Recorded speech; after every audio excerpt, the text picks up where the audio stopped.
Instagram, Twitter, ये सब भारत में हो सकते हैं ऑल टुगेदर बैन। यहाँ पे आप देखोगे इस पे आर्टिकल है, ये एक और आर्टिकल है, Facebook Twitter to be blocked in India tomorrow. Tomorrow मतलब 26 मई को। हालांकि टू बी ऑनेस्ट 26 मई को ब्लॉक होने के चांसेस कम है। अगर ब्लॉक होंगे भी तो मोस्ट प्रॉब्ली 27-28 के आसपास कुछ एक्शन लेंगे। मगर ये बहुत बड़ी बात है, आप सोच कर देखिए, अगर ऐसा हो गया तो भारत ऑलमोस्ट पूरी दुनिया से कट जाएगा in terms of social media.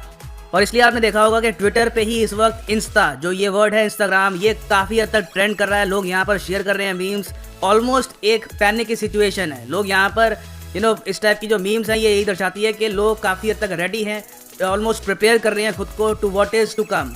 अब क्वेश्चन यहाँ पर ये आता है कि क्या सरकार जेन्युइनली ऐसा कर सकती है? बैन ये होंगे भी तो कैसे होंगे, और इस सब का रीजन क्या है? इन सब ने क्या गलती कर दी कि अब यहाँ पे बात चल रही है कि इनको बैन कर दो? देखो, ये सारा इशू है सरकार की इंटरमीडिएरी गाइडलाइंस का। आपको याद होगा कि फरवरी 25 को सरकार ने नई गाइडलाइंस निकाली थी ऑन सोशल मीडिया। इस पे बहुत हो हल्ला हुआ था कि ये फ्रीडम को ख़त्म कर देगा, इससे सोशल मीडिया पर लोग खुल के बातचीत नहीं कर पाएंगे। जो OTT प्लेटफॉर्म्स है जैसे कि अमेजॉन प्राइम, ये नेटफ्लिक्स और भी बहुत सारे जो ये OTT प्लेटफॉर्म्स हैं, यहाँ पर ओपन शोज हमको नहीं देख पाएंगे, बहुत ज़्यादा रिस्ट्रिक्टेड कंटेंट होगा। तो ये सब हुआ था 3 महीने पहले। सरकार ने बेसिकली यहाँ पे क्या कहा था कि जो भी बड़े सोशल मीडिया प्लेटफॉर्म्स हैं जैसे कि फेसबुक, इंस्टाग्राम, ट्विटर, इनको यहाँ पे इंश्योर करना होगा कि अगर सरकार किसी कंटेंट को कहती है कि ये कंटेंट खराब है, ये कंटेंट देश की जो सॉवरेनिटी है इसको डैमेज कर सकता है, समाज में अशांति फैला सकता है, तो 36 घंटे के अंदर अंदर आपको जो ये कंटेंट है ये रिमूव करना होगा और एक प्रॉपर कंप्लेन मैकेनिज्म आपको एस्टैब्लिश करना होगा। काफ़ी बार ये भी देखा गया है कि अगर मान लो कोई महिला है, उसको हरास किया जा रहा है ऑनलाइन, तो वो कंप्लेन करने के लिए जाती है, तो कंप्लेन रिसीव होने में, कुछ एक्शन लेने में ही काफ़ी टाइम लग जाता है। तो यहाँ पर यह भी इंश्योर किया गया कि विमेन अगर कंप्लेन करती है कि उनको हरासमेंट फेस करनी पड़ रही है, दे आर फेसिंग प्रॉब्लम्स, तो उसका निवारण भी जल्द से जल्द होगा और प्रॉपर ऑफिसर्स यहाँ पे सेटअप किए जाएंगे इन सोशल मीडिया प्लेटफॉर्म्स के ऑफिसेज में, जिससे इंश्योर किया जाए कि सरकार की बात और जनता की बात प्रॉपरली ये लोग सुने। अब जो ये गाइडलाइंस थी ये सिर्फ ट्विटर, फेसबुक के लिए नहीं थी, ये अमेजॉन प्राइम और नेटफ्लिक्स के लिए भी ऐसी थी कि कल को अगर मान लो नेटफ्लिक्स में या फिर अमेजॉन प्राइम में ये लोग कोई ऐसा शो बना देते हैं जहाँ पे ये लोग दिखा रहे हैं कि भारत का विभाजन हो रहा है फिर से, मतलब फ्यूचर में, या फिर ये लोग दिखा देते हैं कि भारत में कम्युनल हार्मनी टूट चुकी है, काफ़ी वायलेंस हो रहा है इन द फ्यूचर, बेसिकली कुछ भी ऐसा कंटेंट दिखा देते हैं जिससे लोगों की सेंटिमेंट हर्ट होती है या फिर देश की जो यूनिटी है इस पर नेगेटिव इम्पैक्ट आता है, तो वहाँ पर भी सरकार कह सकती है कि ये कंटेंट आप इमीडिएटली टेक डाउन करो। तो ये सब गाइडलाइन जो सरकार ने दी थी इन सब कंपनीज को, इन्होंने इस पर अभी एक कदम भी नहीं उठाया। सबकी सब कंपनी जहां पर थी वहीं पर है और कुछ एक्सप्लेनेशन भी नहीं दी कि देखो पेंडेमिक चल रहा है, हमारे पास प्रॉब्लम आ रही है, अभी हम अभी के लिए ये नहीं कर सकते, हमें एक्स्ट्रा टाइम चाहिए। तो इसलिए मीडिया मान के चल रहा है कि सिंस ये कंपनीज कंप्लीटली डिफाइंड है, ऑलमोस्ट सरकार की बात यहाँ पर सुनी नहीं रही, तो पॉसिबिलिटी है कि 26 तारीख के बाद इन पर बैन लग सकता है। It is very much possible. और तो समझ में आ गया यहाँ पे कि इशू क्या है, सरकार गुस्सा क्यों है। मगर सरकार यहाँ पे कंपनीज को डैमेज करेगी कैसे? देखो, यहाँ पर इनको सिंपली ये करना है कि section 79 of the IT act, इसके अंडर जो प्रोटेक्शन मिलती है इन सब कंपनीज को, ये कर देनी है रिमूव। इसका मतलब क्या होता है? देखो, अगर आज के समय मान लो कि पाकिस्तान का कोई पॉलिटिशियन है, पाकिस्तान के प्रधानमंत्री मान लो, ये भारत के खिलाफ कुछ उल्टा सीधा बोल देते हैं, तो आप लोगों को ये हक नहीं बनता कि ट्विटर के अगेंस्ट केस करो। अगर पाकिस्तान के PM इंडिया के अगेंस्ट कुछ बोलते हैं तो आप ट्विटर को जिम्मेदार नहीं ठहराओगे। आप जिम्मेदार अगर ठहरा सकते हो किसी को तो वो है पाकिस्तान के PM। सिमिलरली कोई भारत में अगर रहता है, वो फैला रहा है फेक न्यूज़ ताकि कम्युनल डिसहार्मनी फैले, लोग आपस में लड़ना स्टार्ट कर दे, तो ऐसे व्यक्ति के खिलाफ आपको अगर एक्शन लेना है तो आप ट्विटर या फिर फेसबुक के अगेंस्ट FIR नहीं करोगे, आप सीधा FIR करोगे उस व्यक्ति के अगेंस्ट। क्यों? क्योंकि देखो, section 79 of the IT act ये यहाँ पर ये कहता है कि जो ये प्लेटफॉर्म्स हैं फेसबुक, इंस्टाग्राम, ट्विटर, इनकी जिम्मेदारी नहीं है, ये लोग लायबल नहीं होंगे for third party information, data, communication link made available और होस्टेड बाय देम। तो in very simple words, criminally इन पर कोई चार्ज नहीं लग सकता। अगर मान लो कल को कोई आतंकवादी कहीं पे अटैक करता है, उसका लाइव ब्रॉडकास्ट वो फेसबुक पे कर देता है, तब भी फेसबुक पे आप कोई केस नहीं कर सकते। फेसबुक यहाँ पे कंप्लीटली सेफ है।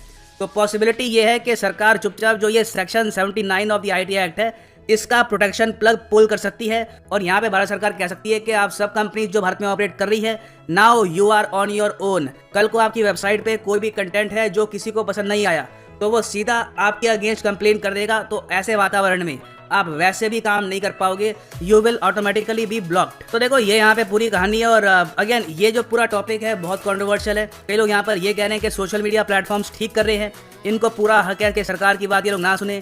दूसरी तरफ लोग ये कह रहे हैं कि देखो ये भारत में रहते हैं, भारत पे इनका मैसिव यूजर बेस है, हमसे ये मिलियंस ऑफ डॉलर्स का रेवेन्यू कमाते हैं, मैसिव प्रॉफिट कमाते हैं ये सब कंपनीज फ्रॉम इंडिया। तो एटलीस्ट इतना तो करना चाहिए कि सरकार जो यहाँ पर कह रही है इसके ऊपर एक्शन ले। मगर यहाँ पे लोगों के जो ओपिनियन है काफी हद तक बटे हुए हैं। ऐसे टाइम में मुझे व्लादिमीर पुतिन की एक कोट याद आती है। व्लादिमीर पुतिन ने 27 जनवरी 2021 को ये कहा था कि देखो यूएसए की जो सोशल मीडिया कंपनीज हैं ये आज के समय कम्पीट कर रही हैं विद इलेक्टेड गवर्नमेंट्स, के जिन देशों में सरकार लोगों ने वोट दे के चुनी है उनके लिए भी प्रॉब्लम्स क्रिएट कर रही है ये सब कंपनीज। इंडिया में हाल ही में हमने देखा कि बाहर के देशों से एक टूल किट बन के आया और टूल किट के जरिए इंडिया में कैसे प्रोटेस्ट करना है, फार्मर प्रोटेस्ट के इशू को लेकर ये बात सर्कुलेट की गई। देखो प्रोटेस्ट अगर ऑर्गेनिक हो, नेचुरल हो, अपने आप खड़ा हो रहा हो वो अलग बात है, मगर बाहर के देशों से कुछ ग्रुप्स ऐसे लोगों को एक टूल किट दे देते हैं। टूल किट होता क्या है? टूल किट होता है सेट ऑफ इंस्ट्रक्शंस।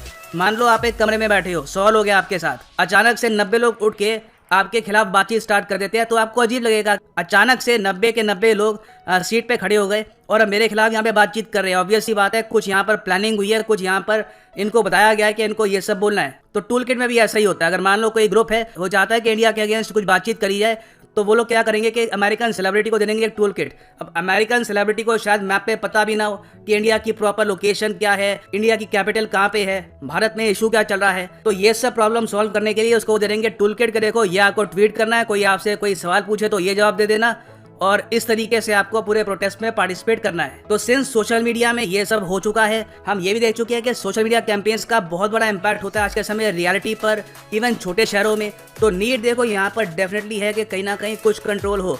मगर फिर यहाँ पे एक और क्वेश्चन आता है आर्टिकल 19 सबसेक्शन 1 का, ये इसका क्या हुआ? यहाँ freedom to the right to the freedom of speech and expression, ये कहाँ पे जाएगा? कई लोग यहाँ पे कह रहे हैं कि ये एक तरीके से शुरुआत है आर्टिकल 19 को दबाने की और इन द फ्यूचर ऐसे स्टेप से भारत में freedom of speech and expression ये हो जाएगी काफ़ी हद तक कम।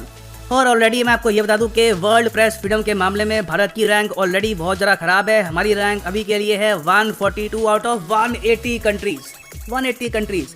तो देखो अभी काफ़ी ख़राब हालत है हमारी।